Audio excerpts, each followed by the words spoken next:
All right, let's jump right in, shall we? Today's deep dive is all about adversarial patches, a pretty hot topic in AI security these days. Absolutely. It's a fascinating area with lots of active research. And since our listeners are already deep into the world of AI, we can skip the intro and get right to the meat. Yeah, sounds good. These adversarial patches, they're basically exploiting the way models interpret visual data, right? Kind of hijacking their decision-making process. Exactly. And it's particularly concerning because they can be effective even in real-world scenarios, not just theoretical attacks. We've seen defenses like digital watermarking and local gradient smoothing, but those often fall short, especially against more adaptive attackers. Yeah, robustness is a key challenge with these existing defenses. Which brings us to PatchGuard, the focus of our deep dive today. This framework claims to offer provable robustness, which piqued my interest. Provable robustness is definitely the holy grail in this field. For sure. The researchers used ResNet 50 as their case study, testing it on those standard image datasets, ImageNet, ImageNet, CFAR10. All very well-established benchmarks for image classification. So what's the core vulnerability they're addressing here with ResNet 50? What makes these models susceptible to adversarial patches in the first place? The culprit is those large receptive fields in traditional CNNs like ResNet 50. Large receptive fields, meaning? Well, in ResNet 50, the receptive field can span over 400 pixels, so even a tiny patch can influence a huge chunk of the extracted features. Okay, so it's like a ripple effect. A small disturbance can cascade and affect a much larger area. Exactly, and these patches are cleverly designed to exploit the way features are aggregated, often using simple averaging. So even if most of the features are normal, a few artificially inflated ones can skew the final prediction. Right, it's like a few loud voices drowning out the majority. The paper talks about local logits, too. They show that even a patch affecting only 3% of the pixels can mess up a large portion of those local predictions. It highlights how these attacks disrupt the model's understanding at a granular level. It's not just about the final output, they're corrupting the model's interpretation of individual regions of the image. Got it. So how does PatchGuard counter these attacks? It has that two-pronged approach, right? Yeah, they tackle it from two angles. First, they reduce the size of those receptive fields. Makes sense. Limit the reach of each patch by processing information in smaller chunks. Exactly. They do this with ensemble models like de-randomized smoothed ResNet or using architectures with smaller convolution kernels like BagNet. It's like focusing on the details instead of trying to grasp the entire picture at once. Precisely. The second part is robust masking. This is where they identify and neutralize corrupted features before they can influence the final decision. Oh, interesting. So it's like a safeguard filtering out the bad stuff before it can cause problems. It's a multi-step process. First, they clip those feature values to limit the impact of outliers.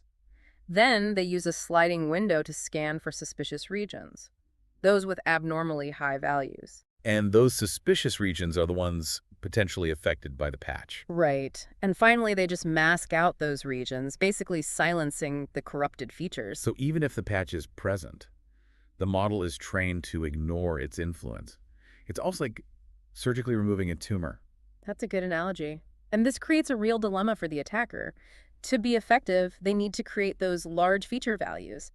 But that makes them more detectable, making the attack easier to neutralize. So the attacker is forced to choose between being subtle but ineffective or being obvious and getting caught. Clever. It's a delicate balance for them. This idea of provable robustness, how do they actually back that up mathematically? They get pretty deep into the math, actually. Lemma 1 in the paper establishes an upper bound on what the attacker can achieve, regardless of their strategy. So there's a limit to how much damage they can do, even in a worst-case scenario. What about that Theorem 1? How does that play into provable adversarial training? Theorem 1 gives them a way to determine if a given image is robust within their defined threat model. Provable adversarial training essentially integrates this robustness analysis into the training process itself. So they're not just hoping for the best, they're mathematically guaranteeing the model's resistance. Exactly. It's a much stronger claim than just empirical evidence. And that brings us to performance, the real test. How does PatchGuard hold up against real-world attacks? They tested it on those same datasets, right? ImageNet, ImageNet, and CFAR10. Yes, and with some pretty sizable patches, too. Up to 3% of the image. So a significant portion of the image to manipulate. And what's remarkable is that PatchGuard consistently achieves state-of-the-art and provable robust accuracy across all the datasets and patch sizes. So it's not just theoretical, it actually works in practice. And the numbers are quite impressive. It outperforms existing defenses like IBP, CBN, and DS by a significant margin in many cases. Wow, that's compelling. For instance, on ImageNet, one of the variants, MaskBN, shows a 14.6% higher provable robust accuracy against a 1% pixel patch compared to the previous leading defense. Okay, now we're talking. That's a real game changer. And on ImageNet, MaskBN hits an incredible 89% provable robust accuracy against that same 1% patch. 89%, meaning most of the time, no attack with that size patch can succeed. That's a powerful statement. Absolutely. It really showcases the effectiveness of this approach. But I imagine there are some trade-offs we need to consider, some nuances to unpack. Of course. No approach is perfect. Understanding those limitations is crucial for further development. All right, let's dive into those details. What are some key considerations for PatchGuard? Where do we see potential for improvement? Well, one thing to consider is that trade-off between receptive field size, clean accuracy, and robustness. While smaller receptive fields lead to more robustness, they can sometimes cause a slight drop in accuracy on clean images, those without any adversarial patches. So it's about striking that balance between bolstering defenses and maintaining optimal performance on standard inputs. Classic security dilemma. Exactly. Another thing is the detection threshold, which they denote as T. A higher threshold makes the defense less sensitive. Meaning it might miss some attacks, but also reduce those false positives. Right. But here's the interesting part. They found that setting T to 0, even with a 100% false positive rate on clean images, actually led to the best provable robust accuracy on ImageNet. Wait, a 100% false positive rate? Wouldn't that mean flagging everything as suspicious? You'd think so, but it turns out these models can handle a bit of overmasking. Even if some benign features are wrongly masked, it doesn't significantly hurt the overall accuracy. Wow, that's surprising. So even though the defense might be super sensitive, the model can cope without sacrificing performance. It highlights how the robustness of the model itself plays a big role. A strong model can handle a more aggressive defense. That makes sense. What else should we consider when evaluating PatchGuard? The type of features used for that robust masking is also crucial. The paper looks at logits, confidence values, and predictions. They found the best choice depends on the training objectives of the model itself. So no one-size-fits-all approach. You need to tailor the defense to the specific model. Precisely. And finally, there's the mask size. They discovered that even using bigger than necessary masks sometimes provided even tighter robustness bounds. So being more cautious in defining the mask region actually leads to stronger mathematical guarantees. That's counterintuitive. It is, but it speaks to the robustness of the approach itself. By being a bit more conservative, you gain additional assurance. This deep dive is living up to its name. We've covered so much ground, but it feels like we're just scratching the surface. Absolutely. There's still so much to explore with PatchGuard. So much potential. What are some of the limitations or future directions that come to mind? One limitation is the focus on single patch attacks. Defending against multiple patches simultaneously is a whole other challenge. And even though PatchGuard shows great provable robustness, that trade-off between clean accuracy and robustness, especially when using smaller receptive fields, is still a hurdle. Right, it's that constant push and pull between security and performance. Yeah. We want the best of both worlds. Exactly. And that leads to some exciting avenues for future research, developing better CNN architectures and training methods specifically for small receptive fields. That's a big one. So pushing the boundaries of CNN designed to overcome those limitations. Precisely. Another area is exploring alternative, robust aggregation mechanisms, maybe inspired by robust statistics or even differential privacy. New ways to protect against manipulation while preserving accuracy. Lots of potential there. The key takeaway is that PatchGuard isn't just a solution to a specific problem. It's a whole new paradigm for thinking about adversarial robustness, moving beyond pixel-level defenses to a more secure way of handling features. Wow, okay, that's a thought-provoking statement. From pixels to features, from empirical defenses to provable robustness. It feels like a paradigm shift in AI security. I think so too. It has far-reaching implications for how we build robust and trustworthy AI systems. Before we wrap up this part of our deep dive, any other insights or key points you want to highlight? That last question the paper asks really stuck with me. What other applications can you envision for this kind of provable robustness approach beyond image classification? Oh yeah, they leave us with a challenge. It's not just about images, it's about applying these principles wherever adversarial attacks are a threat. Natural language processing, speech recognition, even financial modeling. It's a call to action for researchers across all domains. PatchGuard isn't just a solution, it's a spark for innovation, a framework for building a more secure and trustworthy AI future. Absolutely. This discussion has been incredibly insightful. I'm really eager to see where this research leads. Likewise, it's truly groundbreaking work. All right, back to PatchGuard and those limitations. No system's perfect, right? True. What stood out to you as the biggest areas for improvement?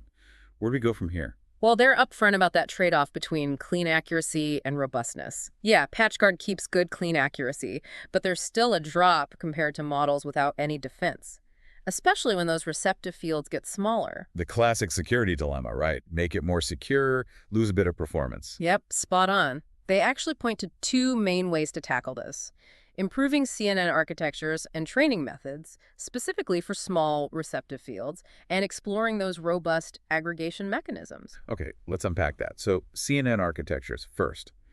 What could we do to improve them when we're working with these smaller receptive fields? That's the million-dollar question, honestly. The ones they use, like BagNet and DSResNet, they work, but are they the best? Maybe not. Maybe there's something even better out there. A call for innovation in CNN design. We need fresh ideas. Absolutely. Architectures built from the ground up for small receptive fields, maybe even taking cues from how biological systems process local information. That's something to explore. That's fascinating. Learning from nature, always a good approach. What about training methods? Are there specific techniques that could help boost performance with these smaller receptive fields? Definitely. Those standard training methods might not be the best fit anymore. Got to think outside the box, come up with techniques that embrace those small receptive fields, you know? So not just the architecture, but training it right, maximizing its potential. What kind of approaches come to mind, given your expertise? Good question. Curriculum learning could be interesting. Start the model off with simpler examples, small receptive fields, then gradually increase complexity, larger fields. Like a step-by-step approach, kind of how we learn as humans. Mm-hmm. Start simple, build up to the complex stuff. Makes sense. Right. And hey, self-supervised learning could be a game changer here too. What if, instead of labeled data, the model learns by predicting masked or corrupted parts of the image? Filling in the blanks. That forces it to really understand those local features, even with limited receptive fields. I like it. Exactly. Okay, switching gears now. Robust aggregation mechanisms. What's beyond that robust masking? What else could we explore? They mentioned robust statistics, didn't they? Yeah, they throw out ideas like the median, truncated mean, even stuff from differential privacy. New ways to aggregate those features securely. Okay, let's dive in. Starting with the median. How would that work for aggregating features?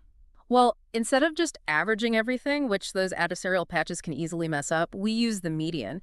It's way less sensitive to those extreme values. Like a voting system where the most extreme opinions don't get counted. A more balanced approach. Right on. Then there's the truncated mean, kind of similar.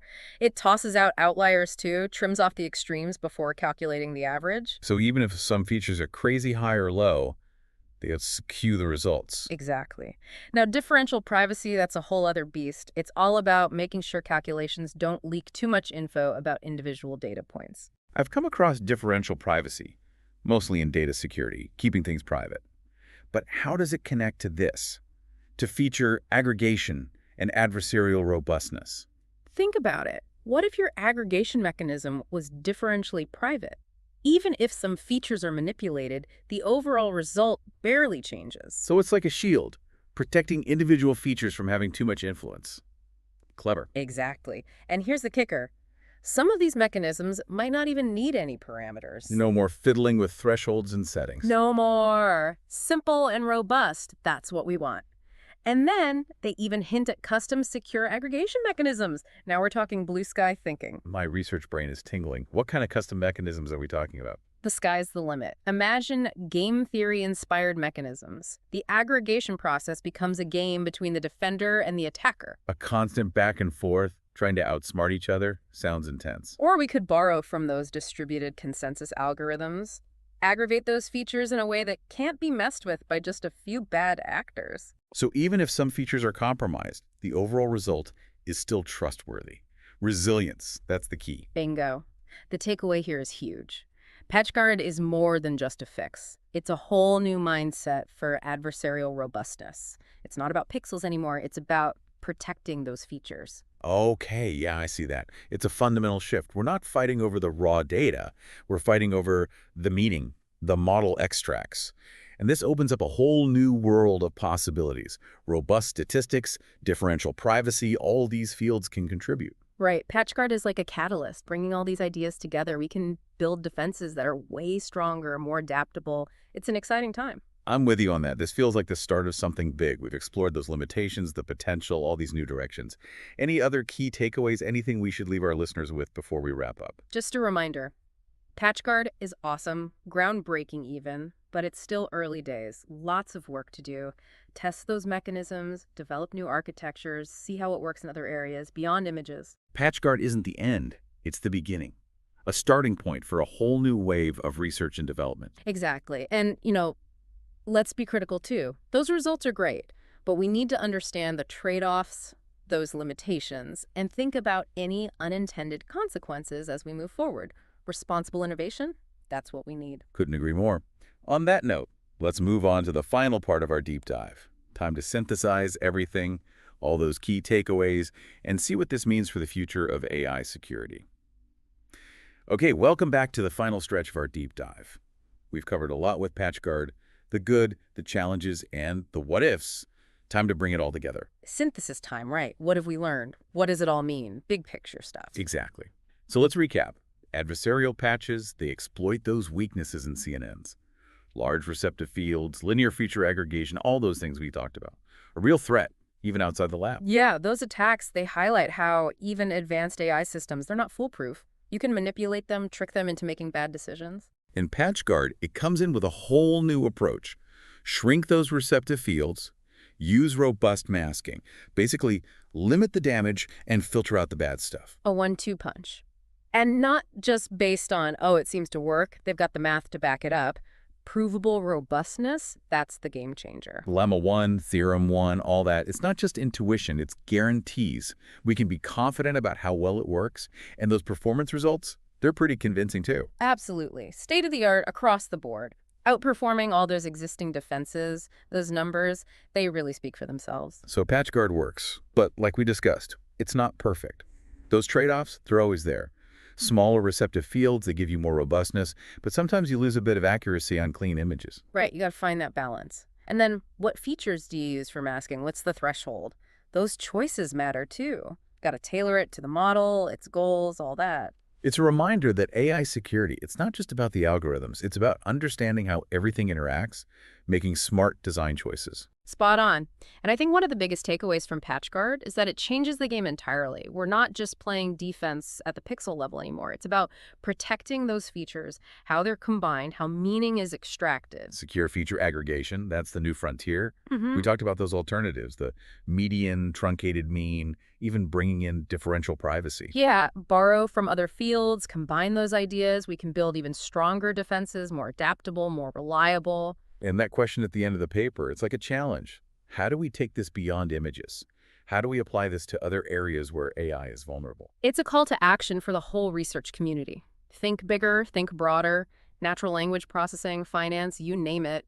Anywhere those adversarial attacks can cause trouble. PatchGuard, it's not just a solution, it's a spark. It's about changing how we think about AI security, building a more trustworthy future for AI. A future where we can trust these systems, knowing they're robust, knowing they're secure, no matter what kind of attacks come their way. Well said. And on that note, I think we've successfully navigated this deep dive into PatchGuard.